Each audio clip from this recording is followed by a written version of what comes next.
Assalamualaikum warahmatullahi wabarakatuh. Saya Yosi Rosalita dengan NIM 1807030119. Saya salah satu mahasiswi Prodi Biologi Fakultas Sains dan Teknologi Universitas Islam Negeri Araniri, Banda Aceh. Pada video kali ini, saya akan meringkas webinar yang berjudul Memahami Kebutuhan Nutrisi dalam Pakan Aquaculture. Video ini merupakan salah satu tugas mata kuliah aquaculture dengan dosen pembimbing Bapak Ilham Zulfahmi, MSI.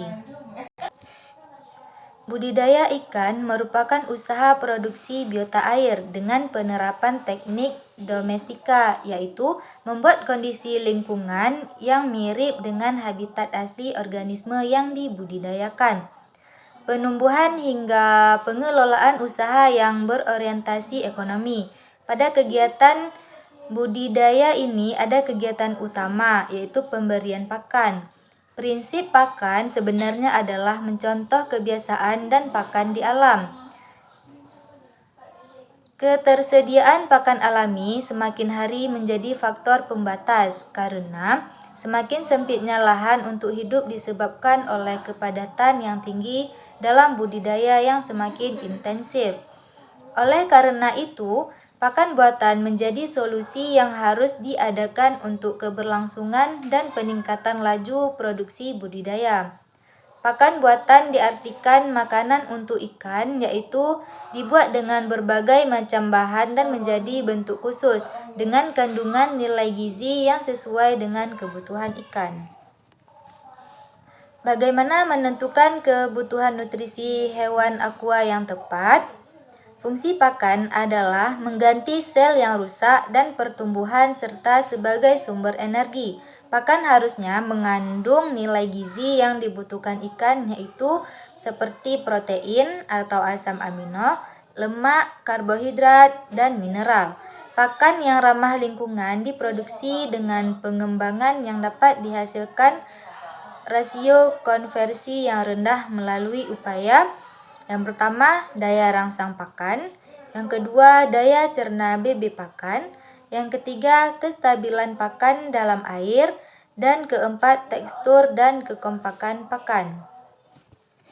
Unsur utama makanan ikan yaitu protein yang berfungsi, zat pembangun atau jaringan baru dan reproduksi, zat pengatur atau pembentukan enzim dan hormon, dan zat pembakar atau sumber energi karena unsur karbon di dalamnya.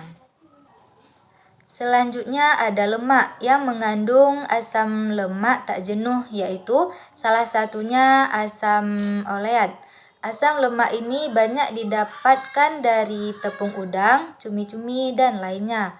Fungsi lemak yaitu sebagai pelarut vitamin, suplai asam lemak esensial, memelihara bentuk dan fungsi membran, cadangan energi jangka panjang, dan menjaga keseimbangan dan daya apung ikan di dalam air.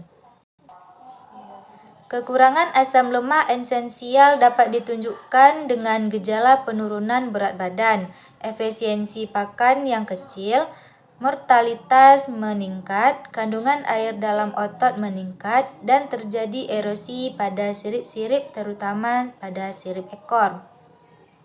Unsur selanjutnya ada karbohidrat yang berfungsi sebagai sumber energi yang murah dan sebagai pelekat. KH dalam pakan hanya sebagai sumber energi. Kadar KH yang dibutuhkan adalah seperti ikan herbivora sebanyak 30-40%, ikan omnivora 25-35%, dan ikan karnivora 15-20%. Vitamin adalah senyawa organik yang berfungsi sebagai kategori pertumbuhan, reproduksi, dan kekebalan tubuh. Ada dua golongan vitamin, yaitu yang pertama ada larut air vitamin B dan C, dan larut lemak vitamin A, D, E, dan K. Vitamin harus ditambahkan pada pakan karena tubuh ikan tidak bisa memproduksi. Penambahan suplemen vitamin adalah suatu kebutuhan. Sekian video dari saya, lebih dan kurang saya mohon maaf, saya akhiri. Wassalamualaikum warahmatullahi wabarakatuh.